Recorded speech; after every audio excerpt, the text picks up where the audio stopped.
ಈಗ ನಮ್ಮ ಉಪವಾಸ ಕರೆ ಹಾಕ್ಬೇಕಾಗುತ್ತೆ ಅಲ್ಲಿ ಒಂದು ಬರ್ತದ ಗ್ರಾಮಾಂತರ ಗ್ರಾಮಾಂತರ ಬಂದ್ರೆ ಇದರಿಂದ ದುರ್ದೈವ ಡಾಕ್ಟರ್ ಮಂಜುನಾಥ್ ಅಂತ ಒಬ್ಬ ಶ್ರೇಷ್ಠ ವೈದ್ಯರಷ್ಟೇ ಅಲ್ಲ ಮನುಷ್ಯತ್ತಿರುವಂಥ ವೈದ್ಯರು.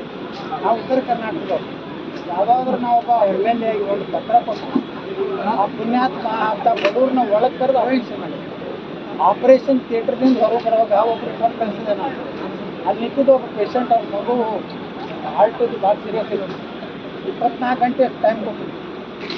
ನಾನು ಹೇಳಿದೆ ಇಲ್ಲಪ್ಪ ಡಾಕ್ಟ್ರ್ ಇಲ್ಲ ಹೊರಗೆ ಅವ್ರ ಕೈಗೆ ಫೋನ್ ಕೊಟ್ಟರೆ ಏನು ಹೇಳಿ ಅಂತ ಮಾಡಿದ್ರು. ಇಲ್ಲ ಸರ್ ನಮ್ಮ ಮತಕ್ಷೇತ್ರದವರೇ ಇವನು ಆಪ್ರೇಷನ್ ಅವರಿಂದ ಅವಾಗ ಒಳಗೆ ಕರ್ಕೊಂಡು ಹೋಗಿ ಆಪ್ರೇಷನ್ ಅಂಥ ವ್ಯಕ್ತಿನ ಸೋಲಿಸಿದ್ರೆ ದುರಂತ ತಿಳ್ಕೊತೀವಿ. ಡಾಕ್ಟರ್ ಮಂಜುನಾಥ್ ಯಾವ ಕಾಲಕ್ಕೆ ಸೋಲ್ಬಾರ್ದು.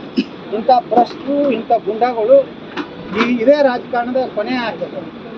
ಇಲ್ಲಾಂದ್ರೆ ನಮ್ಮಂಥ ರಾಜಕಾರಣಿಗಳು ನೋಡ್ರಿ ನನ್ನ ಮೇಲೆ ಧಮಕಿ ಆಗ್ತಾರೆ, ಗುಂಡಾಗಿರಿ ನಮ್ಮ ಮೇಲೆ ಅಟ್ಯಾಕ್ ಮಾಡ್ತಾರೆ ಕೋರ್ಟ್ನಲ್ಲಿ. ಅದಕ್ಕೆ ಮಾನ್ಯ ಹೈಕೋರ್ಟ್ನಲ್ಲಿ ಎಲ್ಲ ರಕ್ಷಣೆ ಕೊಡ್ಬೇಕಂತ ಯಾಕೆ ಕೋರ್ಟ್ ಆದೇಶ ಮಾಡ್ತಾರೆ.